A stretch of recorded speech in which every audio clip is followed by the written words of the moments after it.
May 6th, 2026, 9 o'clock Eastern Time, an F/A-18E Super Hornet rolled in from the U.S. Abraham Lincoln, lined up its nose on a 333-meter Iranian oil tanker, and pulled the trigger. The 6-barrel M61 Vulcan cannon, spinning at 6,000 rounds per minute, stitched a burst of 20mm shells directly into the rudder of the MT Hasna. The ship's wake spread into a slow, curving spiral. A vessel with no steering. A crew that never thought a fighter jet would do this. This is the first time in living memory a Western fighter jet strafed a civilian-flagged ship to physically prevent it from continuing on its course. And it was only the opening act, because 24 hours later, Iran decided to respond. That decision would cost them everything. On May 7, 2026, 3 U.S. Navy Arleigh Burke-class guided missile destroyers, the USS Truxtun, the USS Rafael Peralta, and the USS Mason, were transiting the Strait of Hormuz when Iranian forces launched multiple missiles, drones, and small, fast attack boats directly at the formation. Tehran called it retaliation.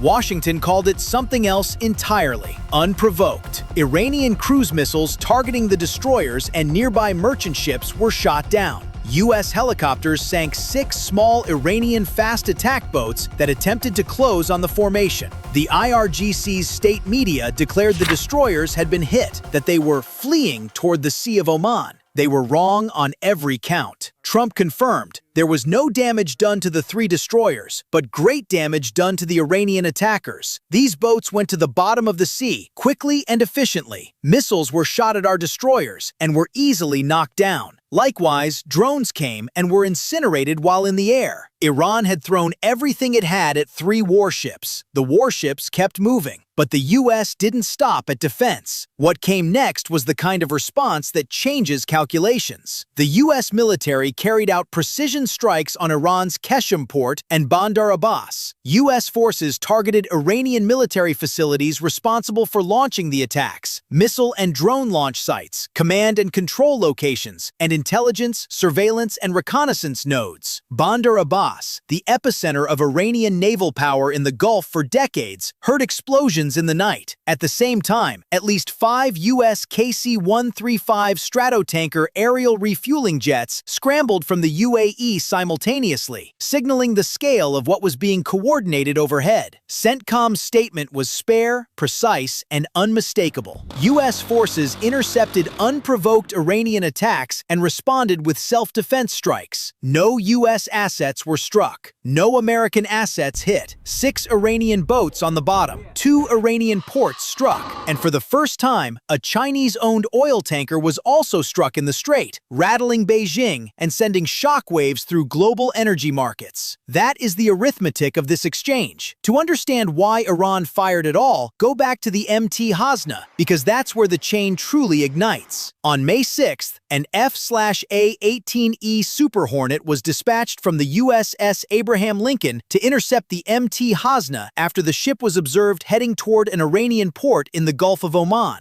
The carrier-capable fighter used a burst of 20mm cannon fire to destroy the vessel's rudder in international waters. A destroyer's 5-inch gun is designed to sink a ship, not cripple it. CENTCOM clearly wanted the MT Hasna alive, drifting, helpless, unable to make port, but not on the bottom of the Gulf with a humanitarian disaster attached. The 20mm Vulcan was not rage, it was precision. A message written in cannon fire that said, "We can stop you without killing you, but we will stop you." The Hasna had its rudder disabled, and at last confirmed position was drifting in international waters under U.S. Navy supervision. The crew was unharmed. Now consider the broader picture the MT Hasna sits inside. The U.S. naval blockade on Iranian ports has been in effect since April 13th. Its effect on Iran's economy has been surgical and devastating. Iran's oil exports have collapsed to roughly 400,000 barrels per day, a fraction of what Tehran needs to keep its war economy functioning. Every tanker that turns back, every ship that drifts helpless in international waters is another day Iran bleeds revenue it cannot replace. And the human cost of this standoff is now quantified in numbers that stopped a UN assembly cold. The Secretary General of the International Maritime Organization told the Maritime Convention of the Americas on May 7th that approximately 1,500 ships and their crews are currently trapped in the Gulf. 20,000 sailors, vessels from dozens of nations, caught between an Iranian blockade on one side and an American blockade on the other. Two walls of steel with 1,500 ships squeezed between them.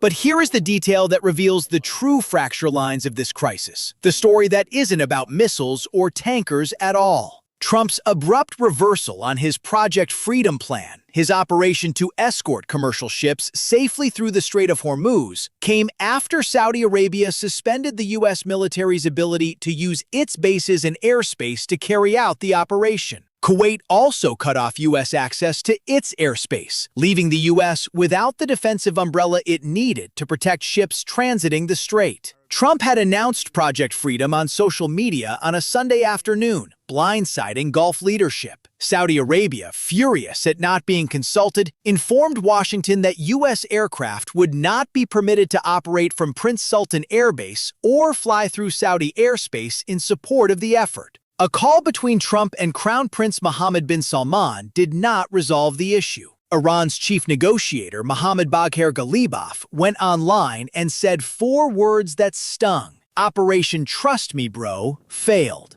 This is the hidden dimension of this conflict that no missile strike or drone intercept can solve. The Gulf states, whose economies and populations have suffered through Iranian missile strikes, collapsed hotel occupancy, and LNG export shutdowns, are simultaneously the very allies whose airspace and bases Washington needs to sustain military pressure on Tehran. They want Iran weakened. They do not want to be the ones holding the match when it happens. So what does Washington do now? The blockade stays. That much is not in question. CENTCOM Chief Admiral Brad Cooper has strongly advised Iran to steer clear of U.S. military assets. And the naval presence, 2 carrier strike groups, over 100 aircraft, 15,000 service members, is not going anywhere. But the strategy is shifting from escort operations back to something quieter and more durable. Economic strangulation through blockade, surgical kinetic responses when Iran provokes, and diplomatic pressure through Pakistani intermediaries ahead of Trump's China visit on May 15th. Trump, asked directly whether the ceasefire was over, told ABC News, "The ceasefire is going. It's in effect," then added what amounted to the clearest warning in the Gulf in decades. "Just like we knocked them out again today, we'll knock them out a lot harder and a lot more violently in the future if they don't get their deal signed fast." The Strait of Hormuz is not simply a shipping lane anymore. It is a pressure chamber. Iran fires, America fires back harder. Gulf allies pull their cooperation. 1,500 ships sit trapped. 20,000 sailors wait. And somewhere in Islamabad, negotiators on both sides stare at a 1-page document that could end all of it or guarantee the next escalation.